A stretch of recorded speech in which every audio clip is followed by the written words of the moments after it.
Hi, I'm Grace Meluskey here with Coach Darrin Fisher. Coach, last week we kept getting behind the sticks. How do we clean up our penalties going into this game against Mooresville?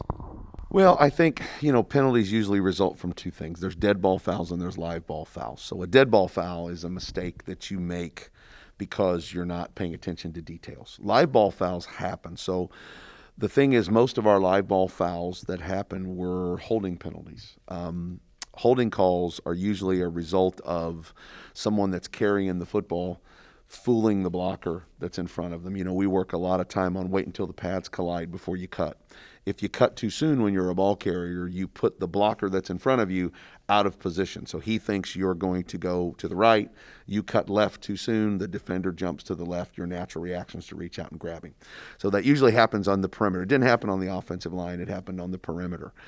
So that's our tight ends, our fullbacks, our wide receivers, those kinds of things. So, as our sweepers improve, as their technique improves, as their reads of their keys improve, then obviously a lot of those live ball fouls will go away. That was a big focus in practice this week. Number two, I think, as far as the dead ball fouls are concerned, sometimes that's fatigue. Sometimes that's just lack of concentration. Sometimes that's thinking about what happened the previous play rather than what's going to happen on the next one. So I think the more people play, those dead ball fouls go away because of the live experience of playing football. The more you play, the better you get at those things. So I guess it's a two-part answer to your question.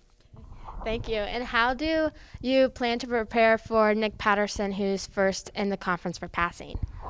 Well, the thing that you have to do with anybody is you try to make them one-dimensional. Any offense that you play, you want to say, how do I make them go to plan B? How do I take away plan A? Plan A for Mooresville actually is running the football. Technically, that's what they want to do. And when they're able to do that, then they're able to run their run-pass options, which is option football. The receiver's just the pitch man. So if we can stop the run, force them to throw, and then take the pitch man away where they have to go deep all the time. They're leading the conference in passing because they get to complete easy throws. We're going to try to take away the run and take away the easy throws. And if they can throw the ball over our head or get the ball in the seams, then they're just better than us. But again, if we allow them to do everything, if we allow them to be multiple, that's going to be a problem. And I know you and your boys are hungry for a win, which leads me to my last question. What's your go-to pregame meal?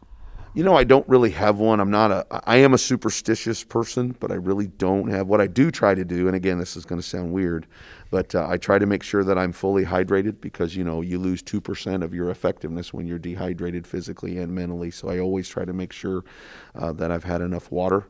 And number two, I eat a lot of protein before the game. So usually, I guess to answer your question, whether it's tuna fish or whether it's salmon or whether it's something else, I try to give myself as much energy, A, and B, make sure I'm hydrated. Awesome. Thank you. Good luck this week. I'm Grace Meluskey with Whiteland Beat Sports Network.